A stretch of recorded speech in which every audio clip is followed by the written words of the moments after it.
Hello guys, welcome back to Rafina MCL. আজি আপোনালোকক আকৌ এটা নতুন ভিডিঅ'ৰে আপোনালোকক স্বাগতম কৰিছো। আহক আজিৰ ভিডিঅ'টো আৰম্ভ কৰো। আজিৰ ভিডিঅ'টো হৈছে যে বৰলে কামুৰিলে কি কৰিব। কেৱল বৰল বুলি নহয়, মৌমাখি, বৰল, কুডু বৰল বা সৰু সুৰা পোক-পতংগ কামুৰিলে কি কৰিব। প্ৰথমে কামুৰা জেগাডোখৰত বাঁহৰ গাজ লগাব আৰু যদি বেছিকৈ বিষায় সেই জেগাখিনিত ভলিনি লগাই দিব। তাৰ পাছত কেঁচা পিয়াজ কুটি পেলাই তাক পিহি লগাই দিব।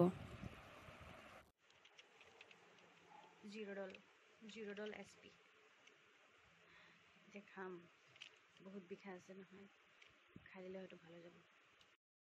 লগতে ডক্টৰৰ পৰামৰ্শ লৈ বিষৰ ঔষধ খাবলৈ নাপাহৰিব বা বিষৰ বেজি ল'ব। কাৰণ কুডু বৰলে কামুৰিলে যিটো বিষ হয় সেইটো সহ্য কৰাটো কাৰোৰ বাবে সম্ভৱ নহয়। যিহেতু মোকো কামুৰিছে, বেছি আজি হতি 3 দিন হৈছে, মোৰ ভৰি ফুলি গৈছে, জ্বলিছে, বিষাইছে, চেকচেকাইছে, বহুত খজুৱাইছে, ভৰি মোৰ ফুলি গৈছে। আৰু মই মোৰ কামুৰা জেগাডোখৰত নেমু কাঁইটেৰে ফুটা কৰি বৰলৰ এডাল শুং থাকে, সেই শুংডাল উলিয়াই পেলাইছোঁ, যাৰ কাৰণে মোৰ বিষটো অলপ কমিছে। তো বন্ধুসকলক মই ৰিকুৱেষ্ট কৰিছোঁ যে আপোনালোকেও সেই কামুৰা জেগাডোখৰত নেমু কাঁইট এডাল লৈ বৰলৰ শুং আছে নেকি চাই পেলাই উলিয়াই পেলাব। কাৰণ সেই বৰলৰ শুংডাল সোমাই থাকিলে বহুত দিনলৈ বিষাই থাকিব। ঘৰত আপোনালোকে যি হোমমেড ৰেমেডিজ মানে হোমমেড ঔষধবিলাক পায়, যেনে পিঁয়াজ পিচি পেলাই বাঁহগাজ, চূণ, তেল, নতুন চূণ গুড়া কৰি পানীৰ লগত মিক্স কৰি লগাব, যি পায় সকলো লগাব। হালধি, নেমু, গৰম পানী সকলো লগাব। কিছুমানে কোৱা মতে হালধি লগাব লাগে আৰু গৰম পানীত অলপ নিমখ দিও লগাব লাগে।